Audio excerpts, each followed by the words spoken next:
Chapter 12, Guardians of the Past. As the morning sun climbed higher over Merry Hollow, Holly and Jack sat surrounded by a sea of documents, magical artifacts, and hastily scribbled notes. They had transformed Holly's cozy living room into an impromptu investigation headquarters, with charts and timelines pinned to every available surface. "Okay," Holly said, rubbing her tired eyes. "Let's go over everything we know about the Guardians of Yuletide one more time." Jack nodded, picking up a parchment covered in his neat, frosty handwriting. "From what we've uncovered in the archives and pieced together from town legends, the Guardians of Yuletide seem to have formed around the time of Merry Hollow's founding." Holly added, "Right, and their original purpose appears to have been protecting the town's magical secrets and maintaining the eternal Christmas spell." They had spent hours compiling every scrap of information they could find about the secret society. Now, laid out before them, was a comprehensive timeline of Merry Hollow's magical history, with special attention paid to any events that might have involved the Guardians. "Look at this pattern," Jack said, pointing to a cluster of dates on their timeline. "Every few decades, there's a spike in unusual magical activity, followed by a period of increased secrecy in the town records." Holly leaned in, her brow furrowed in concentration. "You're right.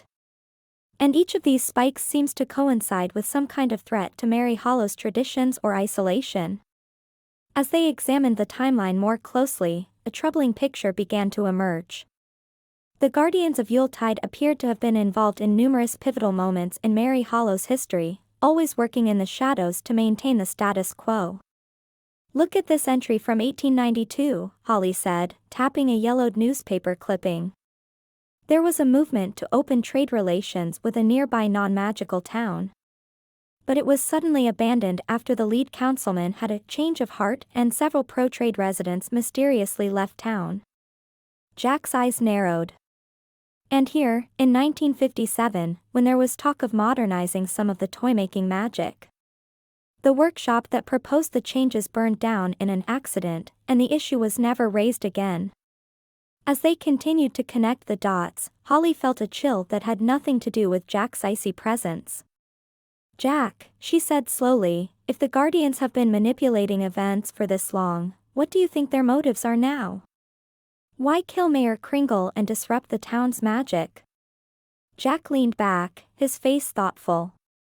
"Based on their past actions, it seems the Guardians are deeply committed to preserving Merry Hollow's isolation and traditional practices. Perhaps Mayor Kringle was planning changes that they saw as a threat?"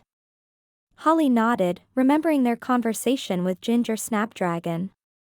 "He did mention wanting to modernize some of the town's magical practices. But surely that's not enough reason for murder."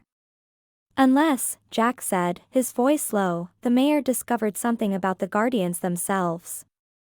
Something they desperately wanted to keep hidden." As they theorized about the society's possible motives, Holly found herself examining the list of suspected Guardian members they had compiled. Her heart sank as she recognized several names. "Jack," she said, her voice barely above a whisper, "some of these people, they're respected town elders. Pixie Sugarplum, she runs the orphanage. And Cornelius Candy Cane, he's been on the town council for decades. I've known them my whole life.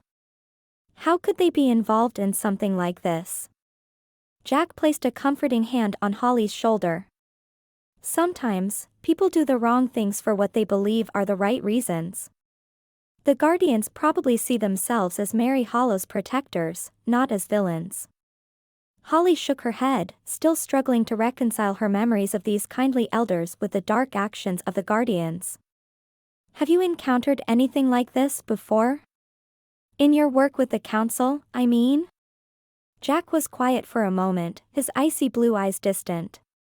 "Secret magical societies aren't uncommon," he said finally. "In many magical enclaves, there are groups dedicated to preserving ancient traditions or protecting powerful artifacts. Some, like the Guardians, take their mission to extremes." He went on to share insights from his experiences, describing secret societies he had encountered in other realms. There were groups that guarded the gateways between worlds, others that preserved forgotten spells, and some that sought to hoard magical power for themselves. The challenge, Jack explained, is that these societies often start with noble intentions. They genuinely believe they're doing what's best for their communities. But over time, the secrecy and power can corrupt them. Holly listened, fascinated despite her growing unease. But surely change is necessary sometimes? Merry Hollow can't stay isolated forever, can it? This sparked a heated debate between them about the morality of preserving traditions versus embracing change. Holly argued passionately for the importance of growth and adaptation, while Jack played devil's advocate, pointing out the potential dangers of unchecked magical advancement. "Look at what happened in the realm of eternal spring," Jack said. "They embraced every new magical innovation without considering the consequences. Now their realm is on the brink of collapse, the natural balance completely disrupted." "But that doesn't mean all change is bad," Holly countered. "Merry Hollow's magic is all about joy and giving. Surely we can find a way to share that with the world without losing who we are." As their debate wound down, both Holly and Jack felt they understood the complexities of the situation better.